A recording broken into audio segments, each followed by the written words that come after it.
자, 여러분 안녕하십니까? 경제학 짱박사입니다. 자, 오늘은요. 금융공기업 채용 논술을 준비하는 여러분들을 위해서 제가 만든 대표 모의 논술 첫 번째 문제를 처음부터 끝까지 같이 한번 살펴보도록 하겠습니다. 자, 이번 주제는요. 기준금리 인상의 파급 효과와 정책 평가입니다. 시작하기 전에 하나만 먼저 짚어보고 들어가도록 하겠습니다.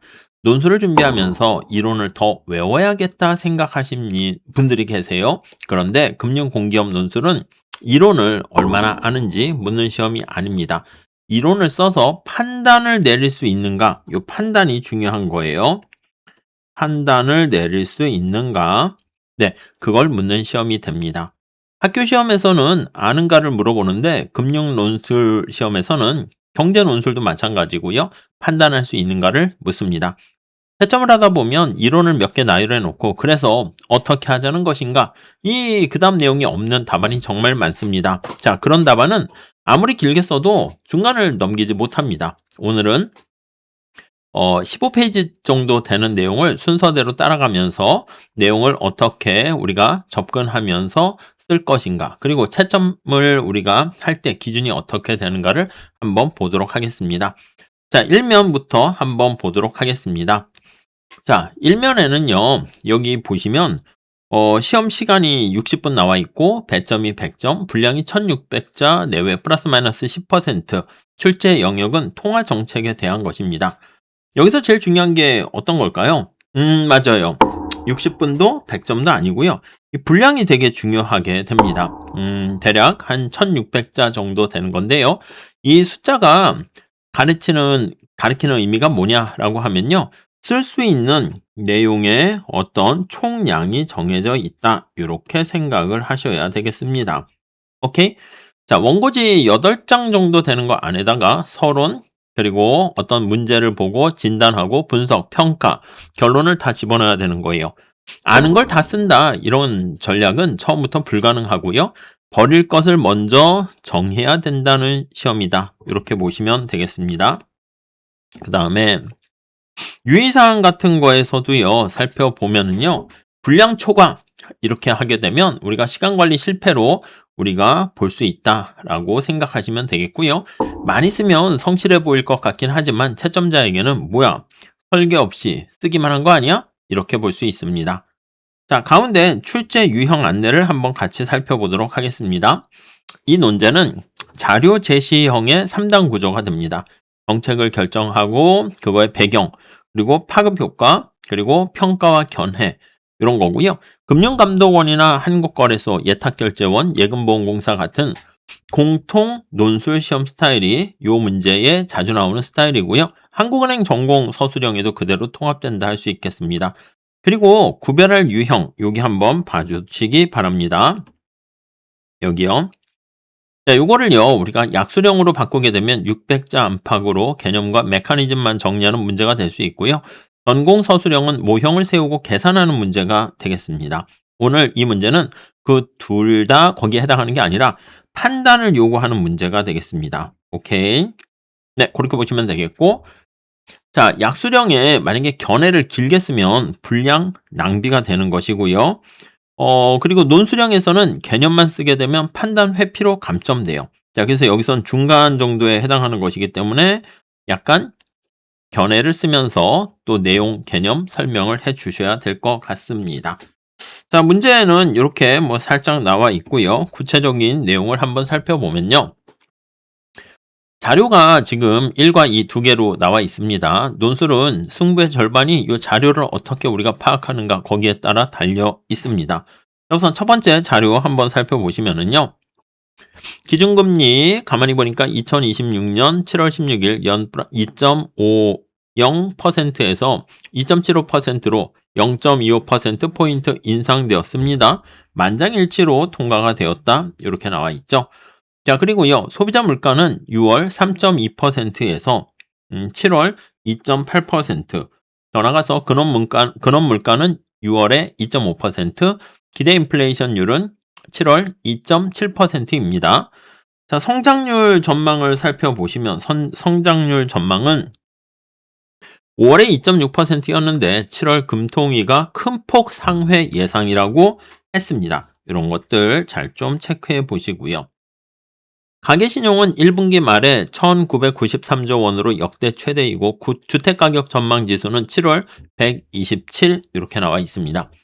자, 이 7개를요 우리가 순서대로 막 옮겨 적으면 안 되고요. 관련돼 있는 것끼리 묶으셔야 됩니다. 하나는 물가 쪽, 그게 3개 있고요. 경기 쪽이 하나, 금융안정 쪽이 2개 이렇게 세묶음으로 되어 있습니다. 자, 그럼 세묶음 전부 다 이렇게 살펴보면 느낌이 뭐냐면 전부 다 같은 방향, 같은 쪽을 가르치고 있습니다. 물가도 높고 경기도 좋고 금융 불균형도 쌓이고 있다는 것이죠. 셋 다 긴축을 지지하니까 그래서 앞에 본 것처럼 만장일치로 결과가 나오게 되었습니다. 0.25%포인트 인상이 나오게 된 거죠. 자, 수치를 쓰실 때도 반드시 4가지 요소를 갖추셔야 됩니다. 지표명, 시점, 값, 출처 그런 것들을 체크하셔야 되는 것이죠. 자, 물가가 높다는 이거는 현실 적합성 빵점입니다. 소비자 물가 상승률이 2026년 6월 3.2%로 통계청 기준 목표를 크게 웃돌았다 이런 식으로 써야지 점수를 줄 수 있어요. 그래서 아는 것의 차이가 아니라 어떤 방식으로 쓰는가 그 습관의 차이에 초점을 주셔야 될 것 같습니다. 자, 그 다음에 자료 2번째 한번 보도록 하겠습니다. 한국은행 금융통화위원회 통화정책 방향의 의견문에서 발췌한 것이거든요. 자, 보면 통째로 읽으시면 안 되고요. 4조각으로 좀 쪼개가지고 보셔야 됩니다. 경기는 반도체 중심의 수출 투자 호조, 물가는 상당 기간 목표를 상회, 금융 안정은 가계대출 큰 폭으로 증가, 그리고 마지막이 향후 전망 이렇게 나와 있습니다. 자, 금리 인상 기조를 이어나갈 필요가 있으며 추가 인상의 시기와 속도는 물가 상승 압력의 정도와 경기 개선 흐름, 금융 안정 상황 등을 점검하면서 결정해 나갈 것이다. 이렇게 나와 있네요. 자, 이 마지막 문장이 제일 중요한데 발문이가 바로 향후 어떻게 운영해 나갈지 향후 운용 방안을 묻고 있기 때문에 그래요. 이번 문제가 바로 그거죠. 출제자가 답의 방향을 자료 안에 심어뒀습니다. 기조는 이어나가되 속도는 조건에 따라서 어떻게 돼야 된다. 이게 여러분들이 세울 어떤 입장의 원형이다. 이렇게 보시면 되겠습니다. 자, 그 다음에 여기 3페이지 가보시면요. 자료 또 있습니다. 대립하는 두 견해가 설명되어 있죠. 견해 A는 인상을 지속하자 이렇게 계속하자는 쪽이고요. 물가가 목표를 웃돌고 있으며 기대가 2%대 후반인데 멈추게 되면 완화적 금융 여건이 자산 가격과 가계부채를 자극한다. 지금 경기가 좋은 지금 시점에서 금리를 올려야 한다. 이렇게 보고 있고요. 견해 B는 아니다. 인상을 멈추자 하는 쪽이죠. 물가는 이미 2%대로 내려왔고 이번 상승은 유가와 같은 공급 요인 때문에 그런 것이다. 자, 그렇기 때문에 금리 인상은 공급 충격의 효과가 제한적인데 1993조 원의 부채를 진 가계의 이자 부담과 내수 위축이라는 비용만 키우게 된다. 여러분, 여기서는 어느 쪽이 맞냐? 당신은 견해 A 주장입니까? 견해 B 주장에 좀 뭔가 동의하십니까? 이게 아니라 두 견해가 어디에서 갈라지는가 그걸 좀 찾아야 된다는 거죠. A는요. 6월에 3.2% 보고요. B는 7월에 2.8%를 보게 되는 겁니다. 여기서 같은 자료의 다른 부분을 보고 있는 것이죠. A는요. 수요 충격을 보고요. B는요. 공급 충격을 보게 됩니다. 이 갈라지는 점을 짚어야지 평가가 가능합니다. 자, 이제 발문에서 요구 동사의 번호를 매기면서 좀 체크해 보시면 좋을 것 같습니다. 자, 여기 내용을 보시면 첫 번째, 자료 1과 자료 2를 근거로 한국은행이 기준금리를 인상한 배경을 정리하고, 오케이? 기준금리 인상이 물가와 실물 경제에 파급되는 경로를 설명하세요. 그러니까 정리하고 설명하세요. 이렇게 나와 있죠. 견해를 묻는 게 아닙니다. 견해를 묻는 게 아니고요. 두 번째는요. 자료 3의 두 견해를 각각 평가하고 향후 통화정책의 바람직한 운용 방향에 대해서 자신의 견해를 논술하시오. 이렇게 나와 있습니다. 이거는 견해를 밝히시오. 이렇게 나와 있는 것이죠. 그러니까 설명하시오랑 그리고 평가하시오는 전혀 다른 얘기가 됩니다. 1에서 견해를 쓰면 100점을 받지 못하고요. 2에서 이론만 쓰면 60점을 통째로 날릴 수가 있어요. 발문을 여기 잘못 우리가 읽고 해석함에 따라서 절반이 날아갈 수 있습니다. 그 다음에 마지막 박스 답안 여기 쓰기 전에 10분 시험장에서 해야 할 일을 여기 써놨는데요. 오늘 영상에서 제일 실천적인 대목이라 할 수 있겠습니다. 60분 중에서 처음 10분은 쓰지 마십시오. 10분은 요거를 써야 된다는 것입니다. 5분은 발문을 잘 분해해야 되고요. 5분은 개요표를 작성하셔야 됩니다. 남은 50분 중에서 45분을 우리가 쓰게 되는 것이고요. 5분은 또 검토를 해야 된다. 이렇게 보시면 되겠습니다. 개요 없이 쓰고 나게 막 무작정 쓰게 되면 반드시 중간에 길을 잃어버려서 방황하게 됩니다. 새 단락쯤 갔을 때 이건 내가 무슨 얘기를 하고 있는 거지? 하는 순간이 오게 되고요. 앞에 쓴 걸 다시 쓰고 지우고 이러느냐고 시간이 10분보다 더 많이 잡아먹을 수 있습니다. 그리고 마지막에 검토 5분에는 새 내용을 덧붙이는 건 아닙니다. 기존의 내용 보고 혹시 크나큰 실수가 뭐가 있나? 그 정도를 체크하시면 될 것 같습니다. 자, 우리 다음 페이지 한번 보시면 간단하게 제가 해설을 넣어놨는데 가볍게 보시면 좋을 것 같습니다. 같이 한번 볼까요? 이 논제는요. 통화정책의 파급 경로라는 그거에 대해서 다루게 되는 것이죠. 자, 트랜스미션이라고 하죠. 메커니즘에 대해서 다루는 것입니다. 이게 뭐냐면 정책 금리의 변화가 금융시장을 거쳐서 실물 경제와 물가에 전달되는 어떤 통로를 이론적으로 설명을 하게 되는 것이죠. 물가 안정, 경기, 금융 안정이 얽힌 국면에서 이 정책 판단을 내릴 수 있는가를 확인하는 의도로 출제된 것으로 보입니다. 이 출제 의도에 대해서 이렇게 써놨고요. 이 자료가 제가 2026년 7월 16일 실제 금리 결정 자료를 가져왔고요. 이 자료는 모두 공표된 지표와 의결문에서 가져온 것이다. 이렇게 보시면 되겠습니다. 자, 변별점 1. 자, 이거는 파급 경로 5개 있는 거 여러분 잘 아실 겁니다. 요 5개를 잘 나열할 수 있는가? 거기에서 결론이 이게 점수가 갈라지게 됩니다. 자, 이 자율 경로와 관련해 가지고 우리가 좀 잘 체크하셔서 정책 금리가 오르면 시장 금리가 오르고 물가가 경직적인 단계에는 실질 금리가 올라서 소비 투자 곧 총수요가 억제된다. 이거는 완전히 다른 답안이 되는 것이죠. 오케이. 변별점 2에서는요. 발문 2에서 생기는 건데요. 흔한 실패가 둘인데 하나는 한쪽을 일방적으로 지지하는 답안, 다른 하나는 양쪽 모두 일리가 있다. 이렇게 끝내는 답안입니다. 특히 두 번째가 또 위험하기도 해요. 양쪽 모두 일리가 있어. 이래버리면 균형이 잡힌 것 같기도 하지만 채점자는 이거 뭐야? 판단 회피한 거 아니야? 그렇게 볼 수가 있습니다. 오케이? 그럼 어떻게 하란 말이야? 판단하시오. 당신의 견해를 세우시오. 라고 했는데 아니 저는 뭐 둘 다 맞다고 생각합니다. 이렇게 판단하면 안 된다고요. 자, 그래서 두 견해의 타당한 부분과 한계를 각각 설명을 한 다음에 조건을 붙여요. 이러한 조건에서는 이렇게 되고 저런 조건에서는 이렇게 된다. 이렇게 보시면 돼요. 당신은 고전학파 주장이 좋아요? 케인작파 주장이 좋아요? 이러면 저는요 뭐 고전학파다, 케인작파다. 이것도 문제가 있지만 저는 고전학파도 싫고요. 케인작파도 싫고요. 이래버리면 또 안 됩니다. 그래서 이러한 조건 하에서는 고전학파 얘기가 좀 더 설득력이 있고 저런 경우에는 케인작파 얘기가 설득력이 있다. 뭐 그런 식으로 보셔야 되죠.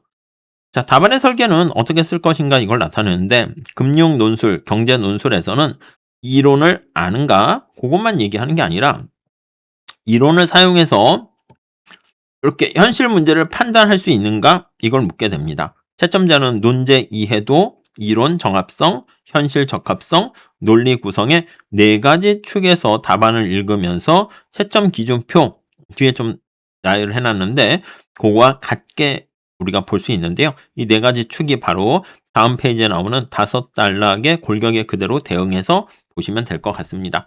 자, 구체적으로 한번 보도록 하겠습니다. 5단락의 구조 이렇게 해놨죠.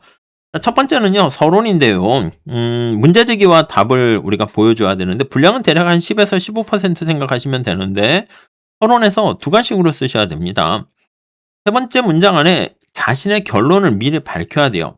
저는 이러이러한 결론으로 쓰겠다라는 것을. 배경 설명을 너무 많이 쓰고 지지리 막 해서 저 옛날 얘기부터 쓰면 안 됩니다. 오케이? 자, 그다음에 채점자들이 왜냐하면 하루에 수백 장을 채점해요. 그러니까 첫 세 문장 안에서 자신의 입장이 어떤 건지를 바로 보여주지 않으면 판단 회피로 읽게 돼요. 자, 두 번째는요. 우리 지표를 네 가지 한번 살펴보게 됩니다. 현상을 진단하는 것이죠. 도대체 우리 문제에서 제시된 선택지에서 발제문에서 무엇이 일어나고 있는가를 우리가 파악해야 되고요. 그 다음에 이론을 분석할 때 왜 이런 일이 발생하지? 예, 그걸 알아야 돼요. 주된 모형을 하나부터 끝까지 쭉 끌고 나가야 됩니다. 이론 하나를 주축으로 삼고 나머지는 보조를 붙여서 이렇게 보셔야 됩니다. 대 6개를 같은 비중으로 나열하게 되면 이것도 약간 판단 없음으로 오해할 수가 있어요. 너무 많은 것을 보여주려고 하다가 오히려 감점을 받게 되는 경우가 생깁니다. 자, 그 다음에 정책평가, 무엇을 해야 하는가? 이렇게 나와 있죠. 자, 그래서 여러 가지 대안을 제시한 다음에 그 대안 중에 무엇이 먼저인가 밝혀야 됩니다. 3개를 늘어놓고 고르지 않게 되면 앞에 단락 배점의 절반을 잃어버리는 거랑 같게 되고요. 그 다음 결론에서는 자신의 주장의 어떤 성립 조건을 한 문장 밝혀가지고 새로운 논거를 꺼내는 게 아닙니다. 앞에 얘기했던 것을 다시 재확인하는 게 결론 입장에서의 쓰는 내용이다 보시면 되겠습니다. 자, 그 다음 5가지의 절대 규칙이라 해서 감점 방지 장치를 제가 이렇게 살짝 체크해 놨습니다. 한번 보실까요? 앞에서 말씀드린 것처럼 주관식으로 해야 된다. 이렇게요. 주관식. 지표 그냥 물가가 높다 이렇게 하면 안 됩니다. 그래서 주모형 하나만 써야 된다고 그랬죠. 판단 없음으로 처리될 수가 있습니다. 우선순위 잘 체크하시고 결론에서 한계 없는 단정은 또 균형감과 결여가 될 수 있기 때문에 여러분들께서 이렇게 해가지고 결론을 내렸잖아. 그러면 결론이 가지고 있는 여러 가지 조건을 얘기하면서 이런 조건들이 깨지게 되면 문제가 발생할 수 있다. 그렇게 정리하고 넘어가시면 좋겠습니다. 자, 그 다음 한번 볼게요. 자, 논점 지도라고 이렇게 해놨습니다. 자, 경쟁, 쟁점 1, 2, 3 여기 나와 있는 게 반드시 다뤄야 할 필수 쟁점에 해당하고요. 쟁점 4, 5는 답안의 수준을 끌어올리는 선택 쟁점이다. 이렇게 보시면 돼요. 자, 물가 국면을 어떻게 읽을 것인가? 그걸 보셔야 됩니다. 자, A는 6월 3.2%는 목표의 1.5배가 된다는 것이고 B는 7월에 초점을 맞췄어요. 2.8%로 이미 둔화 반전 상황이다. 이렇게 얘기하고 있습니다. 판단의 기준은 헤드라인이 아니라 근원 물가랑 기대가 목표에 안착했는가? 거기에 초점 맞추셔야 되고요. 근원은 2.5%고요. 기대는 2.7%로 아직 둘 다 안착되지 못했습니다. 그래서 헤드라인이 내려왔다는 것만으로는 물가 문제가 끝났다. 이렇게 볼 수는 없습니다. 자, 그 다음 충격 두 번째 보시면 수요 측면의 충격인가 공급 측면의 충격인가 그거를 보는데요. A는요. 성장률을 전망을 상회하고 있고 수요 압력이 실제 존재한다라고 보고 수요 압력이 실제한다고 보고요. B는 석유류가 주도한 공급 충격이라고 생각을 합니다. 판단 기준은 공급 충격이라 하더라도 기대를 거쳐서 임금과 가격에 옮겨 붙는 2차 파급 효과가 있는가 그걸 보셔야 되는데 최초의 충격이 공급 쪽이라 하더라도 기대를 끌어올리고 임금 협상에 반영되면 그때부터는 다시 또 수요 충격이 될 수가 있습니다. 자, 그래서 기대라는 말 잘 좀 체크하시고 이 기대 2.7%는 이미 그 위험이 존재한다라는 것을 암시한다 보시면 되겠습니다. 자, 그래서 금리 인상의 실효성에 대해서 한번 보겠습니다. A는 기대 안착에 유효하다 이렇게 생각하는 것이고요. B는 공급 요인의 물가에는 무력하다. 그래서 오히려 비용만 발생시킨다. 이렇게 얘기하는 것입니다. 판단 기준은 금리가 겨냥하는 것이 유가 자체인지 아니면 기대와 총수요인가 그걸 보는 것이죠. 금리를 올린다 해서 국제 유가가 바로 내려가지는 않습니다. 맞아요. 그렇지만 통화정책이 겨냥하는 것은 유가가 아니라 그 충격이 기대로 번지는 것을 막으려고 하는 것이다 라고 생각하시면 되겠죠. 이렇게 정리하면 B의 비판을 인정하면서 A의 논거를 살릴 수가 있습니다. 자, 세 개의 어떤 쟁점을 봤을 때 관통하는 것을 찾으셔야 되는데 전부 기대 인플레이션 2.7%로 수렴하게 됩니다. 이 하나의 숫자가 세 쟁점의 판단 기준 노릇을 하게 되는 것이고 답안에서도 기대 인플레이션이라는 말이 자주 반복해서 나와야 되겠다라고 볼 수 있겠습니다. 자, 그 다음에 7페이지 보시면 선택의 쟁점 관련해서 2개 추가적으로 언급하고 있습니다. 이걸 얘기하게 되면 약간 뭐 플러스 알파 가산점이라 볼 수 있겠는데요. 하나는 쟁점 4는 금융 불균형에 금리로 대응할 것인가? 그거와 관련한 여부가 되겠습니다.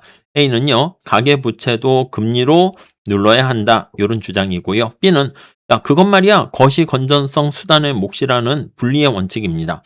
기존은요, 팀베르겐 원칙이라 해가지고 정책 목표의 수만큼 독립된 수단이 필요하다라는 원칙이 있는데 그걸 이용하는 것이죠. 바로 목표가 2개인데 수단, 그게 금리 하나만 있다 그러면 둘 다 놓치게 됩니다. 그러니까 목표가 2이면 수단도 2이어야 된다는 것이죠. 자, 그 다음에 5번째 쟁점은요, 비용의 시계 이렇게 해놨습니다. A는 지금 안 올리면 말이야 미래 비용이 더 크게 돼. 빨리 올려야 된다. B는 이자 부담이 지금 당장의 비용인데 지금 금리 올린다? 야, 가계부채가 얼마인지 봐봐. 단기와 중장기 비용의 비교 그리고 통화정책의 시차가 요 포인트가 되는 것입니다. 오케이. 자, 여기서 대략 개요는 5분 안에 이런 식으로 세울 수가 있겠습니다. 먼저 서론 대략 5줄 정도 해서 이번 인상은 물가 금융 불균형에 대한 타당한 대응이며 향후에는 기대 안착을 조건으로 한 점진적 인상이 바람직하다. 야, 그러니까 문제에서 어떤 논제에 대한 요 재정의를 해 주시고요. 어떻게 해야 된다? 그래요. 점진적 인상이 바람직하다라는 나의 주장에 대한 결론을 살짝 예고해 주는 것이죠. 오케이? 다음에 2번째는 진단입니다. 자, 금리 인상의 배경은 목표를 웃도는 물가, 안착하지 못한 기대, 그리고 경기 호조 속의 금융 불균형의 3가지 자료 1을 인용해 가지고 써주시면 되겠고요. 자, 금리를 인상하게 되면 이자율 경로를 주축으로 해서 더 나가서 이게 이자율 경로가 이제 주 어떤 이론의 핵심이 되는 모형이 되고요. 뭐 신용 경로나 자산 가격, 또 환율, 기대 경로를 거쳐서 총수요와 물가를 누르게 된다. 이렇게 보시면 되겠습니다. 다음 평가에서는 A는 비용을, B는 2차 파급 효과를 놓치게 되었고요. 그래서 점진적 인상에다가 거시 건전성 분담의 정책 조합이 우선시 되어야 한다. 그래서 결론은 이렇게 얘기하는 것이죠. 자, 나는 점진적 인상인데 조건부 점진적 인상이 바람직하다. 이렇게 얘기하는 겁니다. 그래서 단 마지막에 성장 경로가 꺾이게 되면 속도는 재조정되어야 한다. 이렇게 보시면 되겠습니다. 자, 여기서 꼭 확인하실 게 있습니다. 5문장을 쭉 한번 이어서 읽어보면 그것만으로 답안의 전체 논리가 완성이 됩니다. 오케이? 이게 잘 된 개요표의 증거가 되는 것이고요. 이어서 읽었을 때 말이 안 되거나 중간에 끊기거나 그럼 개요가 좀 잘못됐습니다. 그래서 그 자리에서 고친 다음에 본문을 쓰셔야 됩니다. 분량의 수도 대략 이렇게 보셔야 돼요. 5줄, 10줄, 12줄, 12줄, 4줄 이렇게 해서 대충 정리를 해 놓으면 적절하게 분량이 넘치는 것을 막을 수가 있겠다라고 보시면 되겠습니다. 자, 이렇게 보시고요. 다음. 자, 구체적으로 이제 모범 답안을 살짝 한번 보시면요. 아래는 대략 지시 분량을 지킨 완성 답안이 됩니다. 단락마다 작성 기법을 좀 주석으로 붙여놨기 때문에 여러분들께서 그 단락이 왜 그렇게 설계되었는가 함께 보시면 좋을 것 같습니다. 오케이? 답안만 이어서 먼저 읽으신 다음에 주석을 읽는 그런 순서를 한번 권장해 봅니다. 자, 같이 그냥 대략 한번 보도록 하겠습니다. 자, 서론이 되겠어요. 이번 기준금리 인상은 목표 수준을 상회하는 물가와 누적되는 금융 불균형에 대한 타당한 대응이다. 향후 통화정책도 기대 인플레이션의 목표 안착이 확인될 때까지 인상 기조를 유지하는 것이 바람직하다. 나의 결론이 되죠. 다만 조건을 달았습니다. 이번 물가 상승에는 공급 요인이 섞여 있으므로 인상의 속도는 물가 기대 지표에 결부시키는 조건부 점진적 운용이어야 한다. 이렇게 쓰면 되겠죠.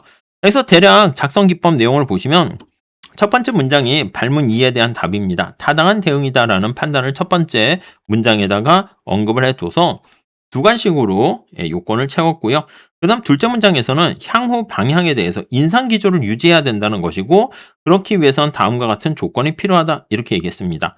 자, 서론만 봐도요. 답안 전체 결론이 보이죠.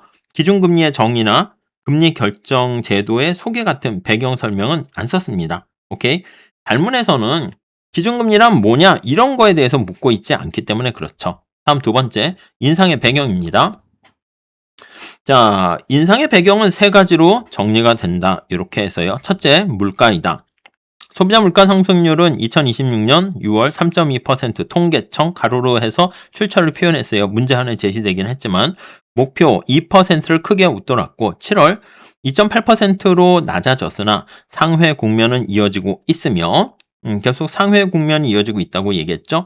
근원 물가도 6월 2.5%로 전망을 웃돈다.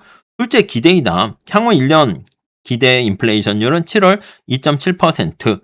자, 한국은행 소비자 동향 조사 그 내용을 반영을 했고요. 목표에 현재 안착하지 못하고 있다. 셋째, 경기와 금융 안정이다. 반도체 중심의 수출, 투자 호조로 올해 성장률은 5월 전망치 2.6%를 큰 폭으로 상회할 것으로 예상되는 가운데 가계신용은 1분기 말 1993조 원 한국은행으로 역대 최대이고 주택가격 전망치는 7월 127로 뛰었다. 이 앞에 내용을 정리했고요. 그래서 물가, 기대, 금융 세 가지 방향이 모두 긴축을 지지한다. 이렇게 제시하고 있다. 이렇게 얘기했습니다. 오케이. 자, 그 다음에 작성 기법은 앞에 얘기했던 발문 1의 전반부 인상 배경에 대한 답을 제시하고 있습니다. 자료 1의 지표를 물가, 기대, 경기와 금융 안정의 세 묶음으로 다시 재조직을 했고요. 자료 7지표를 순서대로 옮겨 적은 게 아니라 논리적 범주를 적어서 제시하는 게 진단 단락의 기술이 됩니다. 모든 수치에 시점과 출처를 붙여가지고 지표 4가지 요소를 갖추고 있고요. 마지막 문장에 세 방향이 모두 긴축을 지지한 것이다라 이렇게 써가지고요. 한 문장으로 진단을 한 문장에 수렴시켰습니다. 요 수렴 문장이 있어야지 다음 단락으로 넘어가는 다리가 생기게 되는 것이죠. 자, 그러면 이런 주장에 대한 이론적인 분석 한번 살펴보도록 하겠습니다. 자, 기준금리 인상은 이자율 경로를 주축, 그러니까 주축이 바로 이자율 경로라는 거지. 오케이? 정책금리 인상은 단기 금융시장 금리를 거쳐 여수신 그리고 시장금리 전반으로 전달되고 물가가 경직적인 단기에는 단기라는 게 이제 물가가 경직적이라는 상황을 우리가 단기라고 얘기하죠. 단기에는 실질금리가 올라가니까 가계의 현재 소비 기회비용과 기업의 자본의 사용자 비용을 높여서 소비, 투자, 곧 총수요를 억제하게 된다. 여기에 보조 경로가 겹치게 된다. 주 경로는 이자율 경로를 주 경로로 했고요. 보조 경로로 신용 경로. 금리 상승이 차입자의 순자산 담보 가치를 낮춰서 대출을 위축시키고 이게 바로 금융 가속기 이론이 되죠. 자산 가격 경로가 있습니다. 주택 주식 가격의 조정이 부의 효과를 통해서 소비를 줄이고 환율 경로 있죠. 국내 국외 금리 차이 변화가 원화의 평가 절상 압력으로 작동해서 수입 물가를 낮추게 됩니다. 끝으로 기대 경로가 있습니다. 중앙은행의 긴축 의지를 신호하여 기대 인플레이션을 목표에 다시 묶어두고 임금 가격 설정으로 번지는 2차 파급 효과를 차단해야 된다. 자, 공급이 섞인 이번 국면에서는 이 기대 경로가 핵심이다. 그러니까 공급이 섞여 있기 때문에 이 기대 경로가 핵심이다라고 좀 강조해서 부각시키고 있죠. 그래서 여기 작성 기법 볼게요. 발문 1의 후반부에 대한 답인데 이 답안에 어떤 이론적인 중심을 얘기하고 있습니다. 설계 핵심은 주축 경로 하나, 보조 경로 여러 가지 몇 가지, 4가지 두었죠. 자, 이자율 경로를 완결된 인과의 연세로 서술한 다음에 나머지 신용, 자산 가격, 환율 경로 각각 한 문장으로 압축을 했습니다. 5 경로를 다음과 같은 비중으로 나열했다면 어느 정도 완결되지 못했을 거야. 그래서 약간 강약 조절을 했죠.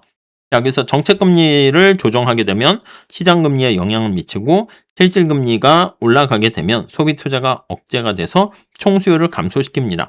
그런데 마지막에 기대 경로를 배치하고 있어서 이번 국면에서 기대 경로가 핵심이라는 판단을 붙일 수 있도록 해놨습니다. 오케이. 자, 이 정도 보시고요. 그 다음에 정책평가 한번 보도록 하겠습니다. 자, 두 견해에 대한 약간 평가와 자기 입장을 제시한 것이죠. 자, 견해 A는 기대 불안과 금융 불균형의 위험을 옳게 짚었으나 급격한 인상이 초래할 이자 부담, 내수 위축의 비용을 과소평가합니다. 견해 B는 공급 충격에 대한 금리의 한계를 옳게 지적했으나 기대가 2.7%에 머무는 한 공급 충격도 2차 파급 효과로 굳어질 수 있다는 점, 그리고 금융 불균형의 누적 비용을 놓치게 된다는 것이죠. 따라서 단기에는 2.5%,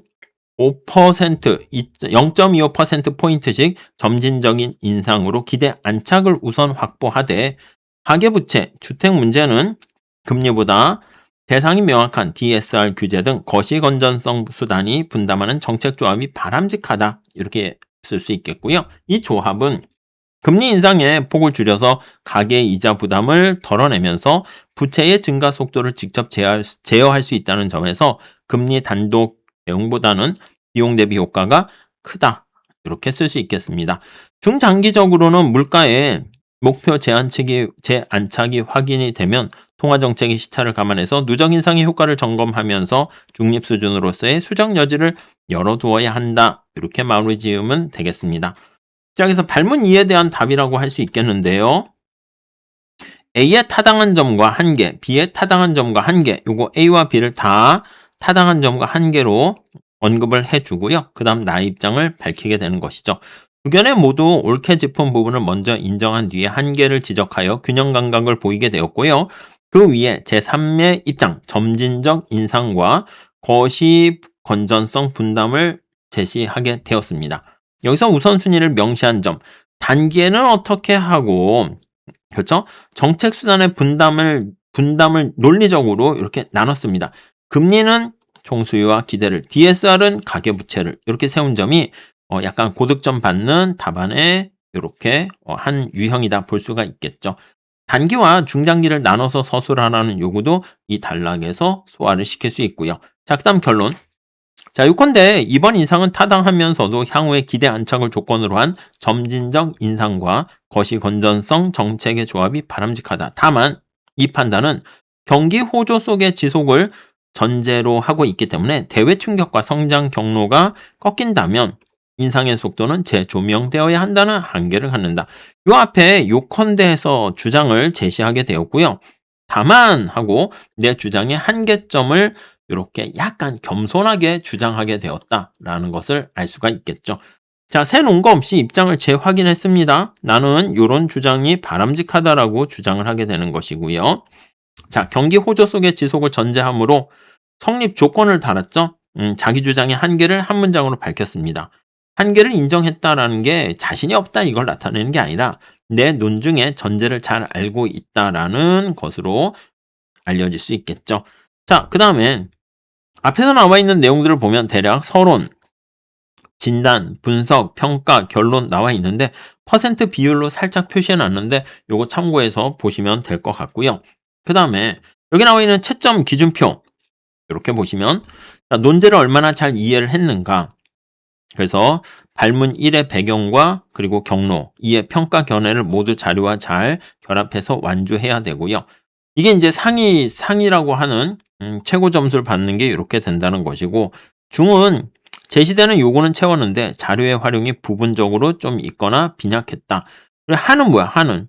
예, 하는 파급 경로 누락돼 있으며 그리고 자기 견해가 없거나, 오케이? 이론의 정합성도 체크해서 점수를 주게 되죠. 이자율 경로의 인가와 연쇄 완결, 그리고 보조 경로를 위계하거나, 그리고 2차 파급 효과 논리, 경로 명칭만 나열하면 안 됩니다. 그리고 경로를 혼돈하게 되면 망해요. 방향을 잘못해서 이자율이 올라갔을 때 뭐 투자나 소비가 증가한다 잃어버리면 안 되죠. 자, 그 다음에 현실 적합성을 좀 체크해 보셔가지고 4개 요소를 갖춘 지표 3개 이상을 잘 논거했는가, 앞에 지표를 얼마나 잘 활용했는가, 그걸 보는 거죠. 시점이나 출처 같은 거 누락되면 이게 점수가 많이 깎이게 되고요. 수치가 없거나 아예 부정확하게 되거나 잘못 보게 되면 그거는 큰 문제죠. 자, 논리 구성에서는요, 우선 첫 번째는 두 관식으로 잘 얘기했는가, 두 견해의 조건부 수용, 기각, 뭐 한계 명시 이런 것들이 중요하고요. 단순한 나열하면 이거는 별로 좋지 않겠다라는 거 알 수 있겠습니다. 자, 그 다음에 이제 한번 보시면 감점 사례 한번 살짝 보시면 발문 오독이 있습니다. 앞에 우리가 말씀드린 것처럼 기준금리란 막 한국은행이 금융기관과 환매조건부 증권 매매 등을 거래할 때 기준이 되는 금리이다, 뭐 이런 거. 우리나라는 2008년 7일물 RP 금리를 기준금리로 사용해 왔으며 안 됩니다. 그리고 금통위는 연 8회 회의를 열어 이를 결정한다. 기준금리가 뭐 정의라든가 제도 영역을 물은 게 아닙니다. 그렇기 때문에 이렇게 딱 쓰면 뭔가 내가 말이야 지식을 많이 갖고 있고 뽐내는 것처럼 보일 수 있겠지만 아니요. 주관식을 위반하고 이게 뭐 묻지 않는 거에 대해서 얘기했기 때문에 별로 좋은 인상을 주지 못합니다. 다음에 이론을 잘못 적용합니다. 기준금리를 인상하면 통화량이 늘어나가지고 총수요가 확대 안 됩니다. 기준금리 인상하면 이게 반대가 되는 거잖아. 유동성을 흡수하고 총수요를 억제하는 긴축 정책이기 때문에 파급 경로의 출발점에서 방향이 틀려버리게 되면 이론의 정합성 축이 난이도 하, 점수 하 이렇게 판정받아서 답안 전체가 무너질 수 있습니다. 오케이. 기준금리를 인상하면 시장금리가 상승하고 그로 인해서 소비와 투자가 위축돼서 총수요가 감소하게 되고 그 결과 물가 압력으로 작용하게 된다. 이런 것들 당연히 잘 좀 알고 계셔야 될 거예요. 자, 그 다음 한번 같이 보시면 감점 세 번째 보시면 이론을 잘못한 거에서 환율 경로를 또 반대로 하는 거야. 금리를 인상하게 되면 원화 가치가 하락해서 수출이 증가하므로 경기가 과열이 심해진다. 이거요. 반대가 된 거죠. 금리를 인상하게 되면 어떻게 됩니까? 국내외 금리 차가 확대가 돼. 그쵸? 오히려 축소가 완화되거나 그러면 우리나라 금리가 올라가면 자본이 유입돼요. 자본이 이제 달러라고 하면 달러가 유입되니까 달러가 풍부해지죠. 그럼 달러 가격은 하락하죠. 그게 바로 달러 가격이 환율이니까 환율이 하락하게 되고 그 결과 원화의 가격은 가치는 평가절하하면 상승하게 됩니다. 환율 하락으로 수입 물가 하락으로 그래서 수입이 증가하게 되는 거 이렇게 끌고 가셔야죠. 자, 감점 사례 4 보시면 근거 없는 단정입니다. 자료와 모순되는 극단적인 얘기를 해버리는 것이죠. 이번 물가 상승은 전적으로 유가 때문이기 때문에 시간 지나면 야 저절로 해소될 거야. 따라서 금리 인상은 전혀 필요가 없으며 한국은행의 결정은 명백한 정책 실패이다. 이러면 안 된다고. 근원 물가가 2.5%와 기대 인플레이션 2.7%라는 자료가 전적으로 유가 때문이다라는 그런 단정과 모순이 됩니다. 자료가 좀 반대 증거를 다루지 않은 채 전적으로 이런 말씀은 안 돼요. 전혀 명백한 극단적인 표현을 쓰게 되면 논리 구성과 현실 적합성에서 동시에 감점이 될 수가 있습니다. 오케이? 그래서 공급 요인의 기여가 크긴 하지만 근원 기대 지표를 볼 때 2차 파급 효과의 위험을 배제할 수 없다. 이렇게 자료의 양면을 모두 소화한 뒤에 판단을 해야 된다라고 볼 수가 있겠습니다. 아시겠죠? 자, 그 다음에 요거는 그냥 별거 아니고 암기할 것 해서 좀 넣어놨습니다. 기준금리 물어볼 수가 있기 때문에 한국은행이 금융기관과 RP, 환매조건부 증권이라 그러죠. 그걸 매매할 때 기준적으로 적용되는 정책금리로서 통화정책의 출발점이 됩니다. 자, 기준금리를 올렸을 때 미치는 어떤 파급 경로라 하죠. 그래서 여기 이렇게 억지로 만들었어. 이신자환기. 여기서 이는 이자율 경로, 소비 투자로 가죠. 신용 경로, 자산 가격 경로, 환율 경로, 기대 경로 이렇게 했고요. 그 메커니즘, 기준금리 인상했을 때 이거 순서 화살표 잘못되면 안 됩니다. 시장금리 올라가고 실질금리 올라가서 소비 투자가 위축되면 총수요가 감소합니다. 그래서 물가 압력이 완화됩니다. 여기 나와 있는 지표 세트는요. 우리 문제에서 제시될 테니까 그걸 활용해서 써주시면 되겠고 자, 그 다음에 의결문의 핵심 문구 금리 인상 기조를 이어나갈 필요가 있으며 추가 인상의 시기와 속도는 물가 상승 압력의 정도와 경기 개선의 흐름, 금융 안정의 상황을 점검하면서 결정해 나가야 한다. 이렇게 얘기하고요. 정책 조합 이것도 중요한 것이죠. 금리는 총수요와 기대를 ESR 등 거시 건전성 수단은 가계부채와 주택시장을 분담하는 정책 조합이 바람직하다. 이게 팀베르겐 법칙 해가지고 정책 목표 수만큼 독립된 정책 수단이 필요하다라는 거 얘기하는 것이고요. 공급 충격의 대응 원칙은요. 공급 충격 자체는 금리로 되돌릴 수는 없어요. 그렇지만 기대에 영향을 미쳐서 이 기대라는 게 중요한 거죠. 그래서 임금 가격으로 번지는 2차 파급 효과는 통화 정책이 차단해야 된다. 이렇게 보시면 되겠습니다. 오케이. 자, 그 다음에 체크할 거는 이렇게 이게 인제 나름 최근 기사를 가지고 했는데 여러분들은 올해 시험 보시는 거니까 올해 8월 27일 날 금통위 여러 가지 수정 경제 전망 같은 거 다운받으셔 가지고 최신 걸로 교체를 하셔야 될 것 같고요.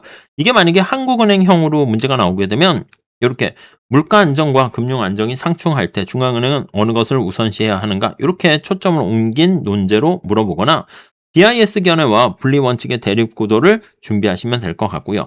금감원을 간다, 지원한다 그러면 가계부채 관리에서 금리 정책과 거시 건전성 정책의 역할 분담 요걸 묻는 문제가 나올 수가 있기 때문에 약간 금융당국의 역할로 수렴시키는 문법을 준비하시면 될 것 같습니다. 우리 이제 대외축으로 금리 인상기에 대내외 금리 차와 환율, 자본 이동을 묻는 문제가 나올 수 있고요. 이자율 평가와 트릴레마 그거 들어보셨죠? 이론 구조 요렇게 접근하는 거 준비하시면 될 것 같고요. 약술 변형 같은 경우에는 통화 정책의 파급 경로를 약술하시오. 간단하게 물어보는 것이죠. 5개 파급 경로 알고 있는가? 그리고 2차 파급 효과는 무엇인가? 정의, 메커니즘, 함의 이렇게 압축 연습하시면 될 것 같습니다. 그다음 전공과 관련해서 경제학 전공하신 분들은 아시겠지만 테일러 준칙에 현재 지표를 대입해가지고 적정 기준금리를 계산하는 문제라든가 준칙과 또 중립금리 개념 같은 것들 같이 한번 정리해 주시면 좋을 것 같습니다. 오케이. 자, 이렇게 해가지고요. 우리 다양하게 한번 살펴봤는데 여러분들 앞으로 계속 금융 또 경제, 경영, 논술 관련해서 이렇게 좀 문제를 제기하고 어떤 식으로 접근하면 하고 쓰면 좋을지 간단하게 이렇게 강의로 만나 뵙도록 할 테니까 구독, 알림, 좋아요 뭐 이런 거 준비하셔가지고 바로바로 좀 보셨으면 좋겠습니다. 자, 여기까지 하고요. 다음 시간에 또 다시 찾아뵙도록 하겠습니다. 감사합니다.